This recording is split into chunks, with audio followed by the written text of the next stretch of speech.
Good Wednesday morning, everyone. Welcome back to Weather on the Go, all your weather coverage. It is another busy day in the weather department with daily severe weather chances today all the way through this upcoming weekend.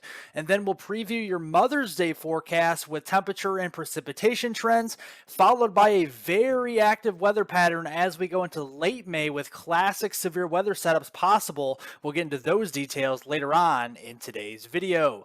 But going back to yesterday on Tuesday, it was a very busy day across the Central Plains, especially if you do live in Kansas and southwestern Missouri. We had 87 wind reports, 111 hail reports, and actually two tornadoes reported, one of them in northeastern Kansas, and then actually a tornado reported into far west Texas yesterday with a total of 200 severe weather reports. So definitely a busy day all across the United States, especially in the state of Kansas.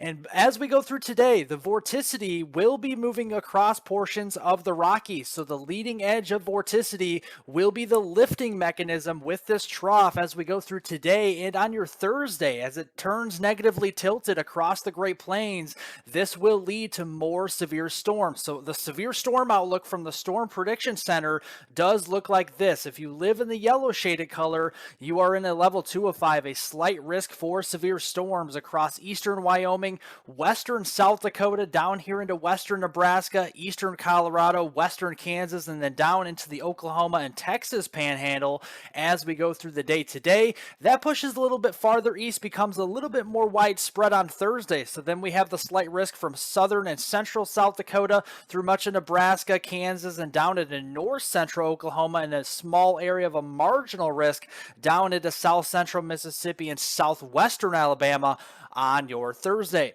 But if you like detailed weather breakdowns on North America, including the United States, the southern Canada, and the tropics, now is the time to subscribe to the channel down below. I do update these weather videos each and every morning at 9 a.m. Central Daylight Time, so I definitely appreciate all the new subscribers out there. And it's also very important to press the like button, the thumbs up button down below the video. It helps out more than you know, so I definitely appreciate all the likes as well.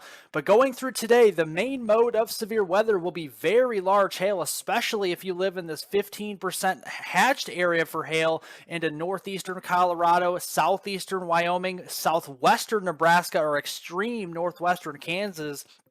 Those areas could be seeing hailstones over 2 inches in diameter, so some very large hail up there, and that is complements of some very steep lapse rates. As you go up in the atmosphere, the acceleration of the temperatures as it cools is very steep, so we are definitely seeing that here into northeastern Colorado, southeastern Wyoming, into Nebraska and Kansas as we go into this afternoon and evening. And the tornado threat is respectable, a 5% tornado threat across northeastern Colorado, southeastern Wyoming, southwestern Nebraska, and northwestern Kansas today as well. A 2% shading down toward the Houston Metroplex, Lake Charles, up towards the Shreveport area into Louisiana this afternoon as well. So we'll have to watch a couple of those storms. So timing this out, noon time frame, we got a couple of elevated complexes of storms, one up here into northern Nebraska, another one down here toward the Houston Metroplex. Both of these will likely be producing very heavy rainfall, so that is nearly a certainty. But then as we go into later this afternoon, early this evening, around the 6 o'clock time frame, we're going to be watching some supercells develop off the front range of the Rockies. These could be producing some very large hail over 2 inches in diameter and a more maximized tornado threat as well during the early evening hours. We'll also be watching the scattered storms across the Arklatex regions from Houston up there toward Little Rock and then down there toward the Shreveport region for some stronger storms.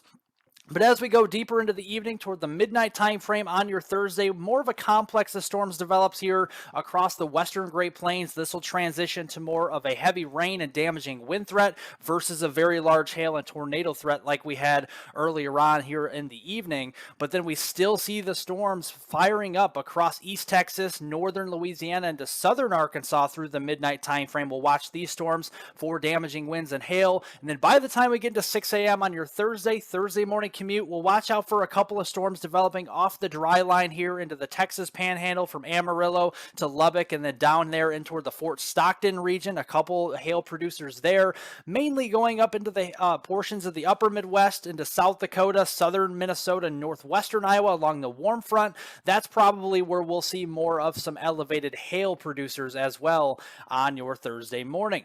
Then going into Thursday, the setup is just a little bit farther off to the east. We have a 15% significant area of hail across southern Kansas and north central Oklahoma for, again, the potential for 2-inch or larger hailstones in diameter on Thursday, as well as another appreciable tornado risk across Kansas there, getting into north central Oklahoma, and even a 2% shading for tornadoes getting all the way up toward the Rapid City area there in towards South Dakota on Thursday. And just looking at the hodographs and also the very strong drying in the mid-levels of the atmosphere on this chart here, this is the central Kansas vicinity. We're definitely seeing a lot of dry air in the mid-levels supporting the very large hail potential, and a favorable hodograph here for tornado potential. That's the possible tornado tag. So we definitely would be watching out for more of a robust severe weather threat on Thursday. So looking at the noon time frame, as this trough turns negatively tilted and interacts with this dry line,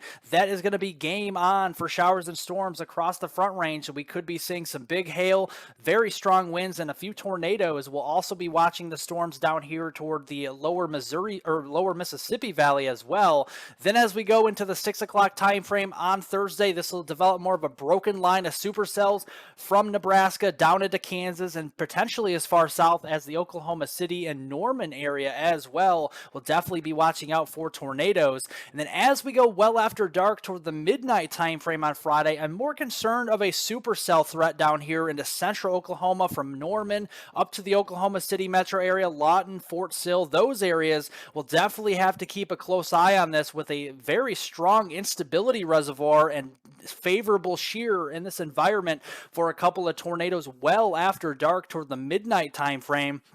And then as we go into Friday, this low pressure system will move up here towards South Dakota and northern Nebraska, with the warm front surging all the way up there toward the Twin Cities into central Wisconsin. And south of the warm front, dew points will be surging into the 60s and well into the 70s. The 70-degree line with those dew points goes all the way up into northern Missouri, potentially southern Iowa and western Illinois on Friday, and a decent dry line setup again across portions of the Great Plains does point towards a very favorable environment. The instability values once again will be almost off the charts in the reds and purples here. That is 3,000 to 4,000 plus joules per kilogram. So strong to extreme instability values on Friday, and the shear will be lacking. So this is the one limiting factor for a more widespread severe weather outbreak on Friday, is the fact that the shear from the surface all the way up into the mid-levels in the 500 millibar layer will be very weak. But the strongest overlap of that up here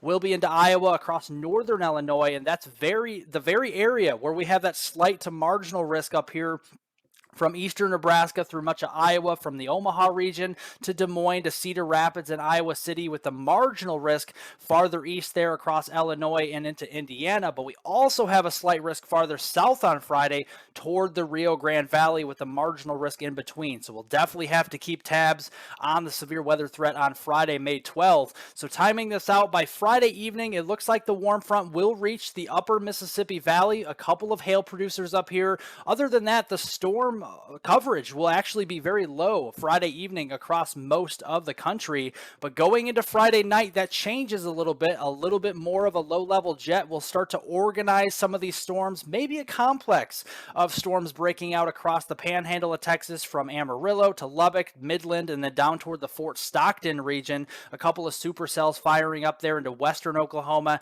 and southern Kansas, and then some hailers potentially up there into Iowa by Friday night. But all told, total rainfall accumulation from now through Saturday will be appreciable. We have decent rainfall up here into the western Dakotas, eastern Montana, eastern Wyoming, and down into Colorado. These areas into the purple and red shaded colors, that is 2 to 4 inches worth of rain And we can also see that just through the Saturday 13th time frame across the Arklatex and down into central Texas as well. So there'll be two areas for some very heavy rainfall through this upcoming weekend, and that could lead to more flash flooding, especially around the Houston Metroplex up there towards Shreveport and southwestern Arkansas from today into your Thursday, with a secondary area for flooding up into northeastern Wyoming here toward the Casper area as we go towards your afternoon here today into your Thursday.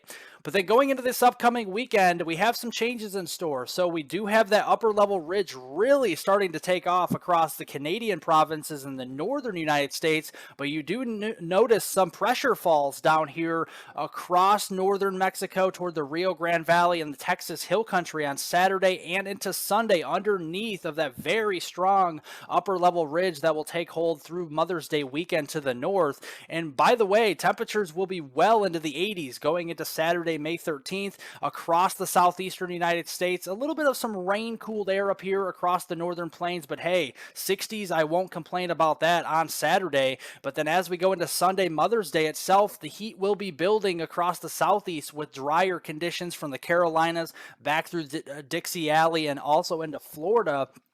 But some rain-cooled air here towards central and west Texas will cool us off into the 60s and 70s on Mother's Day itself. And you do see the rainfall down here across Texas Hill Country as we get through the day on Saturday. Some rain and thunderstorm activity Saturday, isolated severe weather across the upper Midwest into the mid-Mississippi Valley. We'll keep an eye on this as we get closer. But going into Sunday, Mother's Day itself, definitely some widespread rains down here across Texas once again, with another washout of rain in some areas through central Texas, north Texas toward the Dallas-Fort Worth Metroplex, Wichita Falls on Mother's Day, and this will be adding up in a big way. So while we do have some heavy rain up here across the northern plains, the upper Midwest, and parts of the Ohio Valley for Mother's Day weekend, it won't be nearly as heavy as some of the rainfall farther south. We could be talking about a widespread 2 to 4 inches, if not higher amounts than that, in some areas getting up to 6 inches of rain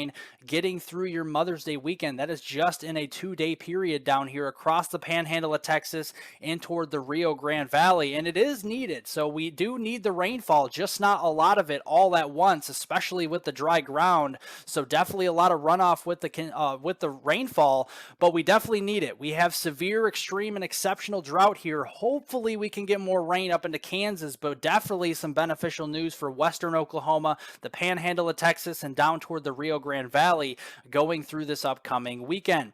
But this will be causing flooding. So even though we have drought, we still could be seeing a lot of runoff. So this weekend on Saturday, May 13th into Sunday, May 14th on Mother's Day, we have another slight to moderate risk for flash flooding, with the heaviest flooding concerns down into south central Texas this weekend. And that continues from Sunday, Mother's Day, into the following week on Monday, May 15th across portions of the southern plains. So that will be a concern as well. But going through the long term into next week, the pattern does hold. So we have the trough remaining down here to the south, the cooler air with a couple of cold fronts moving across the Great Lakes and the Ohio Valley. That will keep temperatures slightly below normal to much below normal down here, especially into Texas. We will have a little bit more of some warming across the Pacific Northwest and into Florida here in on the outer edge of this trough, going through that May 19th time frame and really extending through May 23rd. That does continue with multiple cold fronts dropping down from Canada across the Great Lakes, and that trough hanging out down here across portions of southern plains. But we do see that upper level ridge really remaining locked in place across the Pacific Northwest as we go through the May 23rd timeframe. So temperatures will be soaring across Washington State, Oregon, Idaho, and much of the Pacific Northwest, and actually much of Western Canada as well. But with that upper level ridge to the north, we will be favoring more drier conditions through the 19th timeframe up to the north, from the northern plains through the Midwest and the Ohio Valley. Meanwhile, some well above average rains and beneficial rains will be likely, if not expected, across the desert Southwest and the Gulf Coast 21st and southern plains. That does continue largely through the 23rd time frame and towards May. But beyond the 23rd, as we get through the last few days of May, going through May 31st, we do see the ridge start to expand all across North America, and we're going to return the flow from the Gulf of Mexico, which means active weather pattern will begin again toward that last week or the last few days into May, with the green anomaly showing up here again across the Great Plains and the inner Mountain West. And we have that coupled with some instability returning. It is May, so we definitely have to watch out for severe weather potential. May 23rd, we definitely have some stronger instability building at first down here toward the Red River, but that could expand farther north toward the May 31st time frame to encompass more of the Dakotas, Wyoming once again, getting into Nebraska and the Front Range of the Rockies as well. So with that said, my severe weather forecast from May 23rd through the May 31st time frame. Through the very end of the month, it is possible we see severe weather anywhere in this highlighted yellow color, but I think it's much more likely we see severe weather from South Dakota and as far south as North Texas, and does include the Dallas-Fort Worth area, Oklahoma City, Wichita, Topeka, and then up here toward Lincoln, Nebraska, as we go through that last week there into May. So we'll keep on fine-tuning this as we get closer, but definitely those are my thoughts for right now. Well, if you want to follow me on Twitter for additional weather forecast updates, definitely hit the description down below and follow me at hweather420. I definitely appreciate it. Otherwise, thank you so much for watching today's video. I appreciate that as well. Make sure to leave the like down below as with the thumbs up button, and leave any comments, questions, and concerns below. I'll get to those later on today. Subscribe to the YouTube channel if you're new, and hit the notification bell to get all of my daily weather forecast updates on this channel. My summer forecast video will be coming out this weekend, so I do declare this weekend after the active severe weather pattern does start to calm down. I will be releasing my summer forecast 2023 video sometime on Saturday or Sunday this upcoming weekend. So do be looking out for that. Otherwise, I'll see you all in the next video.